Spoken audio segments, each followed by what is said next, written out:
Clip number 148، اس میں آپ قرآن پاک کی سورہ آل عمران کی آیت نمبر 150 سے 152 تک کی تلاوت، ترجمہ اور تفسیر قرآن صراط الجنان سنیں گے۔ بسم اللہ الرحمن الرحیم۔ ترجمہ، اللہ کے نام سے شروع جو نہایت مہربان رحمت والا ہے۔ بل اللہ مولاکم وہو خیر الناصرین۔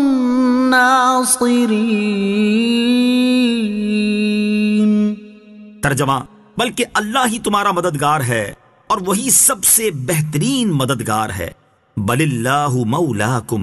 بلکہ اللہ ہی تمہارا مددگار ہے۔ کافروں کی بات ماننے سے روکنے کے بعد فرمایا کہ یاد رکھو کہ یہ کافر تمہارے مددگار نہیں بلکہ اللہ عز و جل ہی تمہارا مددگار ہے اور وہی سب سے بہترین مددگار ہے، لہٰذا تم اس کی اطاعت کرو کیونکہ ہر ایک اپنے مولا کی اطاعت کرتا ہے۔ تو جب اللہ عز و جل تمہارا مولا ہے تو تم اسی کی اطاعت کرو۔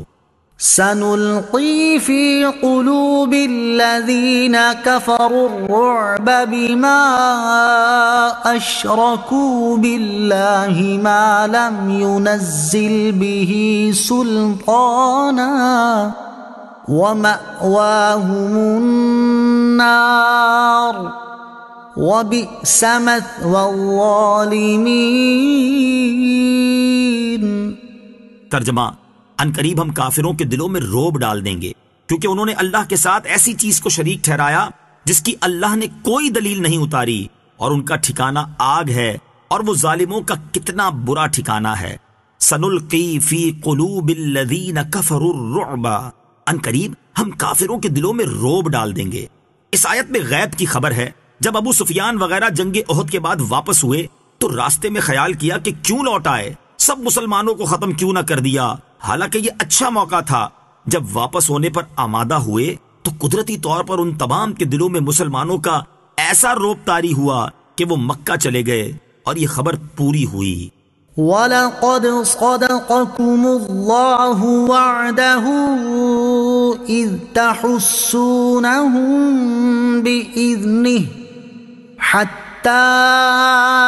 إِذَا فَشِلْتُمْ وَتَنَازَعْتُمْ فِي الْأَمْرِ وَعَصَيْتُمْ مِنْ بَعْدِ مَا أَرَاكُمْ مَا تُحِبُّونَ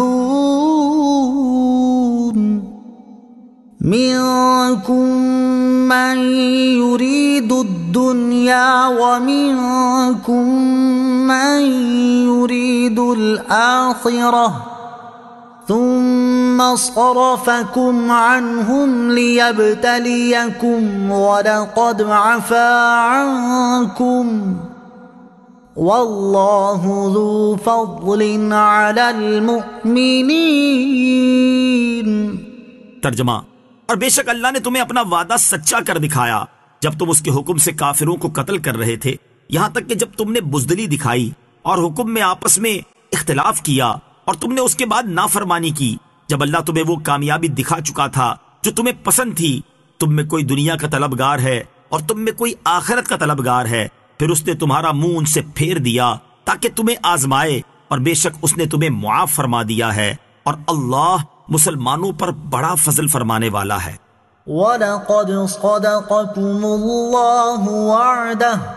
اور بے شک اللہ نے تمہیں اپنا وعدہ سچا کر دکھایا۔ یہاں غزوہ احد کی بات ہو رہی ہے، چنانچہ ارشاد فرمایا کہ بے شک اللہ عز و جل نے جنگ احد میں اپنا وعدہ پورا فرما دیا کہ وَأَنْتُمُ الْأَعْلَوْنَ إِن كُنتُم مُؤْمِنِينَ، یعنی تم ہی غالب ہوگے اگر تم سچے ایمان والے ہو۔ تو تم غالب تھے اور اللہ تعالیٰ کے حکم سے کافروں کو قتل کر رہے تھے، لیکن جب تم نے بزدلی دکھائی اور رسول اللہ صلی اللہ تعالی علیہ وآلہ وسلم نے جو ایک پہاڑی درے پر جمع رہنے کا حکم دیا تھا اس میں آپس میں اختلاف کیا اور اس حکم میں رسول اللہ صلی اللہ تعالی علیہ وسلم کی مخالفت کی، حالانکہ اللہ تعالیٰ تمہیں تمہاری پسندیدہ کامیابی دکھا چکا تھا، لیکن تم میں سے بعض نے مال غنیمت حاصل کرنے کی خاطر دنیا طلبی کے لیے درہ چھوڑ دیا، جس کا نتیجہ یہ نکلا تمہیں بہت زیادہ نقصان اٹھانا پڑا۔ واقعے کا خلاصہ یہ ہے کہ کفار کی شکست کے بعد حضرت عبداللہ بن جبیر رضی اللہ تعالیٰ عنہ کے ساتھ جو تیر انداز تھے وہ آپس میں کہنے لگے کہ مشرکین کو شکست ہو چکی ہے،